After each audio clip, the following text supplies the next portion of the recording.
Setiap tahunnya Jatinangor menyambut ribuan langkah baru.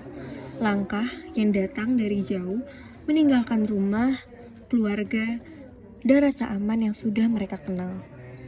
Jatinangor yang terkenal sebagai kawasan pendidikan menjadi rumah kedua bagi banyak mahasiswa yang merantau. Di balik semangat menimba ilmu, terselip tantangan. Bagaimana beradaptasi bukan hanya dengan lingkungan baru, tapi juga dengan diri sendiri.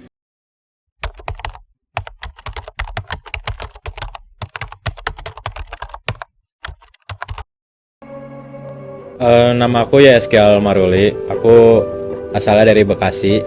Aku kuliah di Unpad, prodi Fakultas Pertanian, prodi Agroteknologi. Sebelumnya kenalin, nama aku Nadira Aulia Safira, biasa dipanggil Dira. Aku dari Fakultas Ilmu Komunikasi, jurusan Manajemen Komunikasi Universitas Padjadjaran. Asal daerah aku dari Kota Padang, Sumatera Barat. Nama aku Kayla Ramadanti, asal aku dari Jakarta Selatan. Aku berkuliah di ITB, jurusan Fakultas Seni Rupa dan Desain. Alasan aku ingin berkuliah di Jatinangor karena emang jurusan dan kampus impianku ada di sini. Perkenalin, nama aku itu Arya Rasya Bagus Kusuma, bisa dipanggil Rasya. Aku asal daerahnya dari Kebumen, Jawa Tengah. Jurusan aku di Sastra Prancis, FIB. Terus alasan aku milih di sini karena ini tuh daerahnya tenang gitu. Yang paling mencolok itu dari mungkin bilang iklim ya. Soalnya di Bekasi itu panas dan di sini itu dingin. Mungkin kayak pandangan beberapa orang tentang Jatinangor itu tempat pendidikan ya. Jadi kalau misalnya kita mau kuliah di Jatinangor, emang fokus tujuan utamanya itu buat kuliah gitu.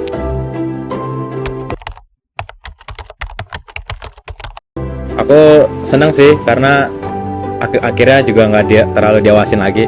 Cuma tetap cemas juga karena kan pertama kali kuliah. Aku senang sih karena ketemu teman baru, terus juga akhirnya bisa dapetin jurusan yang aku mau dan kampus yang aku mau.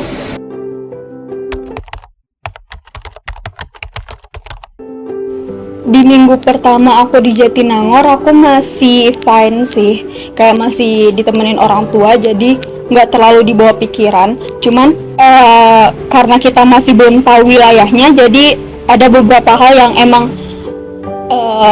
membingungkan sebenarnya. Aku cemas sama lingkungan pertemanannya sih, itu jadi kayak ngaruh gitu ke mental ya.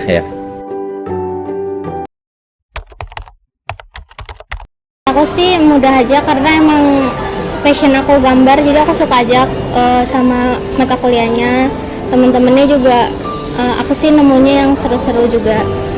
Mungkin karena dari latar belakang saya juga nomaden, jadi kayak pindah ke hal baru itu seperti hal yang biasa. Jadi kayak cukup excited sebenarnya.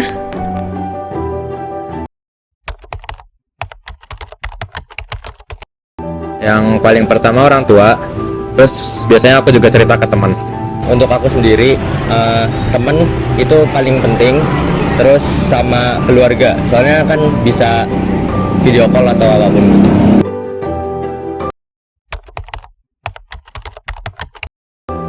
Aku paling video call sama orang tua, atau enggak aku kalau ada waktu luang pas libur aku pulang ke Jakarta. Dengan menghubungi keluarga, dan kadang ada beberapa makanan yang dari Padang sendiri aku bawa ke sini biar nggak kerasa banget jauhnya.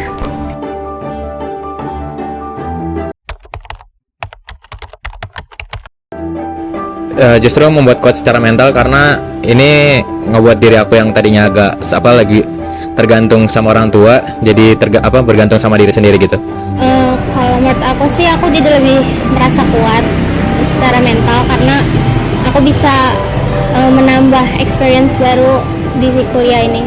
Saya pribadi merasa kuat secara mental karena di perantauan saya juga merasa saya harus hidup sendiri dan saya harus bisa beradaptasi dengan sendirinya.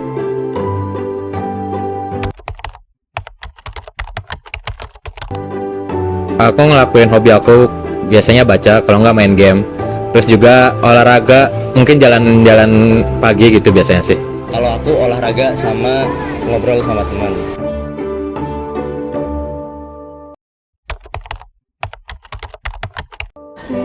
menurut aku bikin kayak bimbingan konseling gitu.